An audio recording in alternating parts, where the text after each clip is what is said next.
Hello and welcome to Guns and Gear.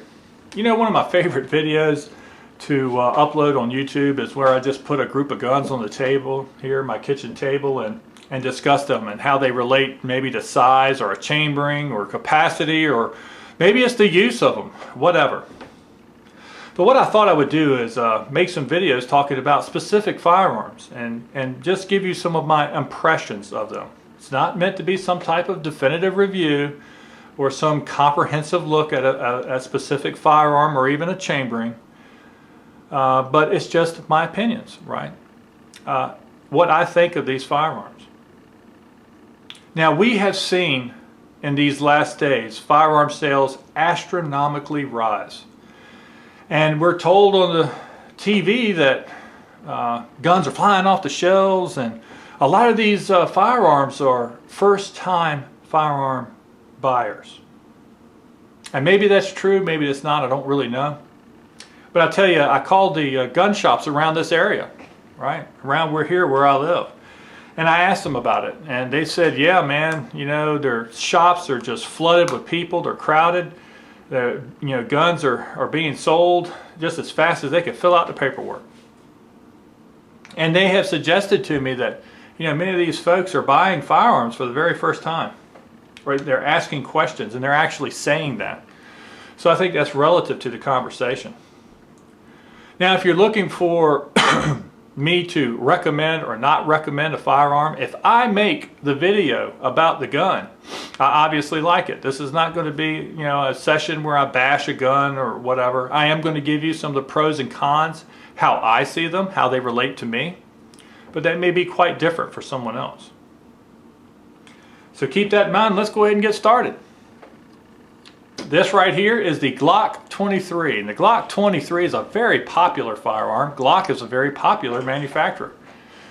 The Glock 23 is in 40 Smith & Wesson, and it is considered by Glock their compact size frame. Okay.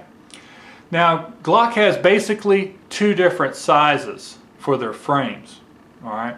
There's a larger frame for the 45 and the 10 millimeter, and then there's a what I just basically call a standard frame. It was based off of their original frame, which was for 9 millimeter, and then they added 40 Smith & Wesson and 357 SIG, and later on even 45 gap. It uses the same frame, although it does have a little bit wider slide. Now, I really can't speak to 380. I know they make the 380, but because of importation restriction laws here in the United States, that they cannot bring that gun into the U.S. So the Glock 23 is a very popular choice for some folks to consider buying a handgun for defense, and in particular to carry that gun, whether it be open or concealed. I have said often that this is my absolute favorite Glock for concealed carry, because I really think it hits a sweet spot in the terms of guns for its size and its power and its capacity and ease of carry.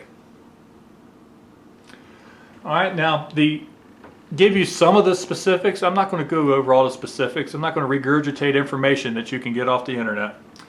But it has basically a 4-inch barrel and a capacity, this compact frame. The standard capacity for the magazine is 13 rounds. Okay. Now I'll talk about some of the features of this specific gun. The reason that I bought this specific Glock 23 is because it came from the manufacturer with a coating on the slide that was something other than the black that you always see. It's a nickel boron type of coating or finish.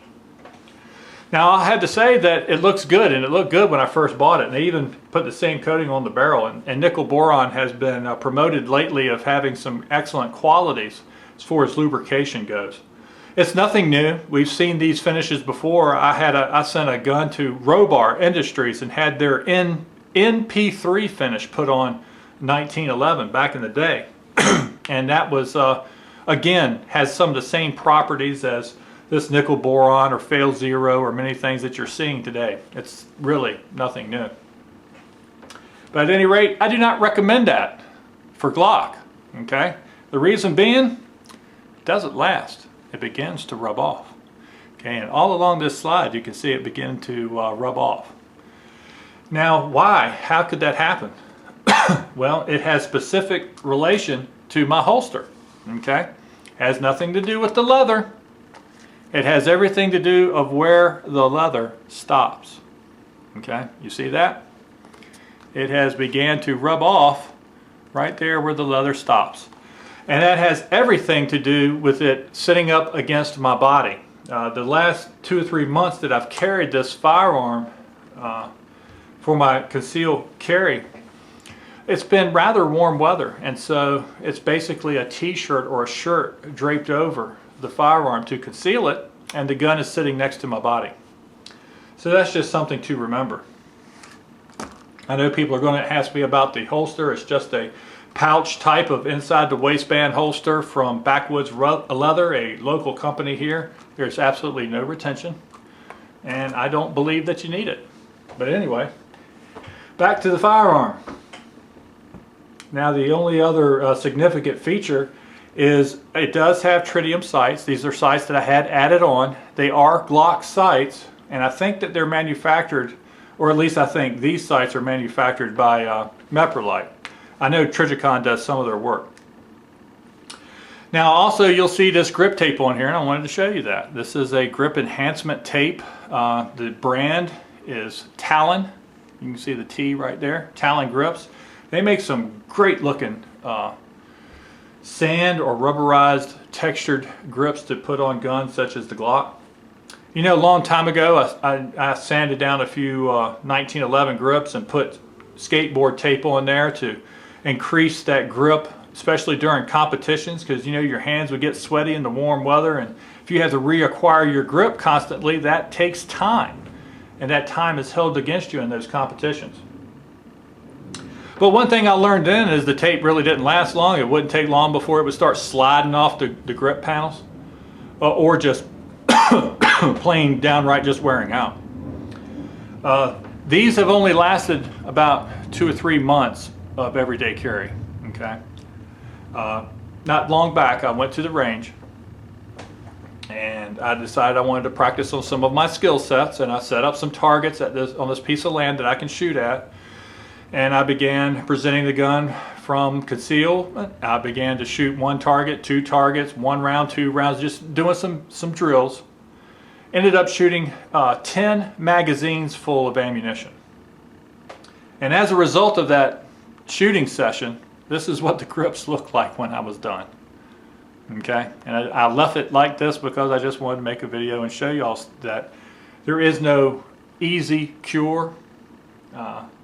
There's always going to be issues of keeping a good hold of a handgun, especially if you got sweaty hands or the weather is warm, or maybe the conditions have mud or whatever on them.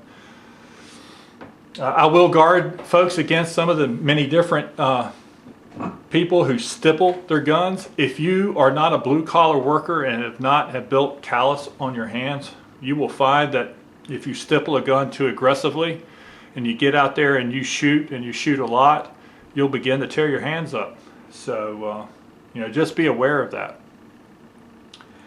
At any rate, all in all, this is an absolutely outstanding shooting gun. The manual of arms, there's no external safety to the firearm. You simply have to rack around into the chamber and you're ready to go as soon as you depress the trigger. Now, while it doesn't have external safeties, it does have a safe action system that has been proven over time to be a very good system. Okay? But the basic responsibility of you putting your finger on the trigger never goes away. And it doesn't go away with any design, with any firearm. This is an absolutely outstanding firearm for those looking to purchase one for defense. And with that, that's pretty much all I had to say about it. I hope you enjoyed the video. Thank you for watching. And remember to shoot straight on the range and in life. Thanks.